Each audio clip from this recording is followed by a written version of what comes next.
Hey guys, Yips here coming up with another video, and this one is going to be about Warlock Affliction Legendaries in 7.1.5. I had to make this video previously, but people complained that they couldn't really hear what I was saying, so hopefully this one's going to be updated with audio, and you guys are going to be able to hear what I'm talking about.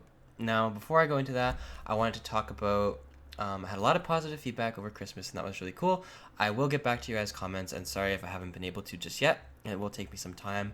And also, you guys should check out the Warlock Discord server, and I was thinking of maybe making my own server for people to come in and ask me questions, because I do spend a lot of time theory crafting about Warlocks and stuff like that, and I really like talking about it, and if you have questions, it will be a direct way to ask me, so I might consider doing something like that. But anyways, let's get into the video. This one's going to be on Legendaries for Affliction Warlocks. So, some really important things to note is there are new legendaries coming out, and that is going to be the Trinket, Kill Jaden's Burning Wish, and the Reap and Sow Cloak. Now, both of these are going to be very powerful legendaries in their own specific situation, but now with like the changes that have been made to Warlocks, all the legendaries are fairly valuable, and so I wanted to talk about those.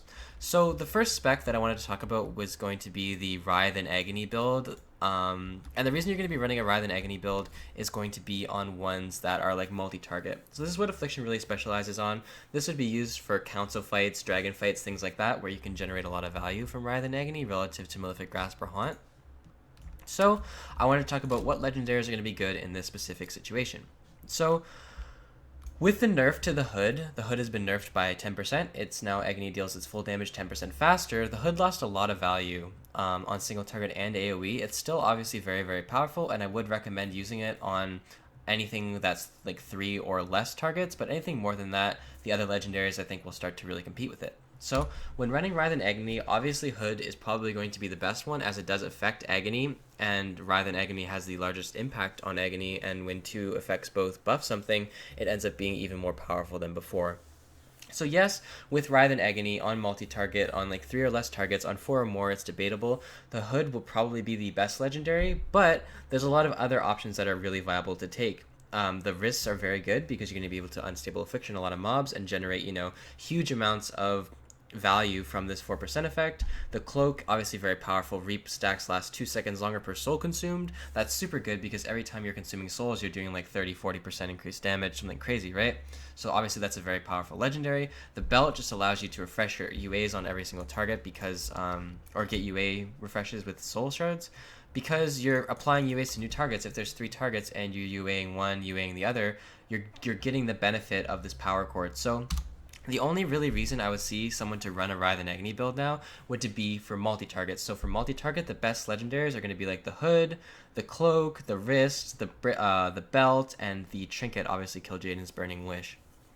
So you see you have a lot of options, and even the neck is pretty good, and Safuz is pretty good if you can get it to proc, because the neck just gives you so many stats. So like the order that I would kind of go for ranking for this would probably be the head, and then the next one would be a tie between the wrist, the back, and the waist. I think these will all be very, very good, and Kill Jaden's Burning Wish will be okay, Predaz will be okay, and Safuz will be okay. So you really have a lot to look forward to in the upcoming patch, because the Hood is definitely not necessary. If you're running with the waist and the wrist, you're probably going to be doing just as much damage as someone who has the Hood and the wrist running a build like this on multi-target. So you can really look forward to that, and it's going to be something that a lot of Warlocks I think really like, because you're not so dependent on having this helmet to do a lot of damage. The next build that I wanted to talk about is going to be the Malefic Grasp Contagion Soul Conduit build. So this is obviously the single target build. The nice thing about this build, though, is it's not dependent on the Hood of Eternal Disdain. Yes, the Hood does make it a lot better. I'm not going to lie, it does increase the damage of this build by a reasonable amount, but the best legendary for this build so far that I've tested has been the Power Chord.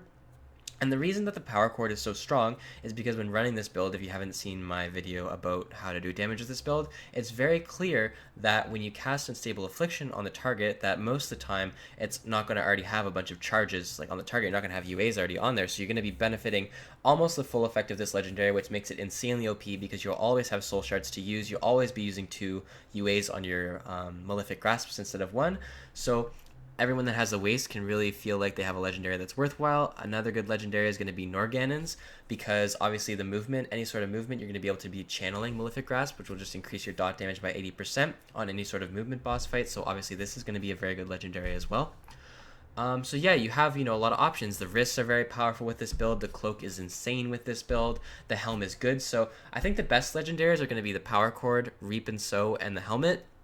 The best versatility one will be Norgannon's Foresight, and then besides that, probably the wrists slash Kil'jaeden's Burning Wish will be the other two that I would recommend you guys go for. So obviously, Malefic Grasp, it does limit you a little bit in the fact that if you don't have the belt or the hood, you're going to be seeing way less results than someone that has one of those legendaries. But if you do manage to pick up a hood or a power cord, you're going to be in a really good spot running this build. So that's something to look forward to. Also, it makes Norgannon's really, really useful legendary, whereas before it wasn't quite so much. The last build to touch on is going to be the Haunt build. Now, the Haunt build does require hood. It kind of needs it because you do need the extra shard gen in order to get enough UAs out during the Haunt window, and you really need that 10% extra generation. So the hood is kind of required for this build. If you don't have the hood, you're going to be seeing less than good results. Let's just put it that way. Other good legendaries for this build are obviously going to be the cloak, the wrist, or the waist. All of these will be very, very powerful alongside with the hood, as well as any sort of stat increase. Like the neck will be fine, the Kil'jaeden's Burning Wish will be fine, even Norgannon's will be fine. So any sort of legendary alongside the hood will be good. If you do have the power cord, you can probably make this build work without the helmet with really good micromanagement. And Reap and Sow is probably going to be the second best legendary. So if I was to rank these legendaries, it would probably be hood slash cape, belt slash cape, wrist slash belt or hood. But the thing is, like, the back, like the cloak, really becomes valuable when you have the hood or the belt, right? Because you just get the increased soul shards, and the fact that you have more soul shards means your reaps will be a lot more valuable because you'll have less reaps relative to the amount of soul shards you're generating. So the back really synergizes well with the hood and the waist. And I think I want to talk about that a little bit more and why that is. So when you're attacking a mob, right, you're generating a base amount of reaps, generally speaking. You're generating a fixed amount of reaps on an ideal boss fight. But the thing is, when you have the power cord or when you have the helmet, it increases the amount of shards you're generating, but it doesn't increase the amount of reaps you have. So when you get this cloak and it increases the amount of reap gen you have, or more time on reap, then that just allows it to cover more of those soul shards. Your buff will apply to more UAs, so obviously that makes it way more powerful. So obviously the cloak will pair really well with the helmet and the belt. The helmet and the belt pair really well together, and then the wrist is kind of just a really good versatile legendary. Other noteworthy things is going to be for Mythic Plus dungeons. Safuz would probably be the best legendary, as it currently on live is the best legendary for Mythic Plus, as you just get so much benefit on every single trash pull. Kil'jaeden's Burning Wish is obviously going to be extremely powerful as well, with that meteor doing just crazy amounts of damage. It's basically like a urn plus Flame Wreath in one. Pretty freaking crazy, right? And the neck is obviously very good just because it's a huge stat stick, and stat sticks are obviously very good on multi-target because you just benefit so much from all of those increased stats on each target. So this is going to be the Warlock legendary kind of overview for what you should be expecting. It's really, really nice because there's just so many varieties of good Affliction Warlock legendaries. Like you have the only bad ones really are Pillars of the Dark Portal and Sacrilash. Everything else is going to be extremely viable, and obviously these two legendaries have their own unique niche, so you do not have to feel too disappointed if you do have them. So I think Blizzard did a decent job balancing out all the legendaries. The weaker one in this patch is going to be the Shackles, but the hood, the back, the power cord, the feet, Kil'jaeden's, Safuz, and Piradas are all extremely powerful this patch, so you can be looking forward to using those when it does come out. Thanks for watching, guys, and see you guys later.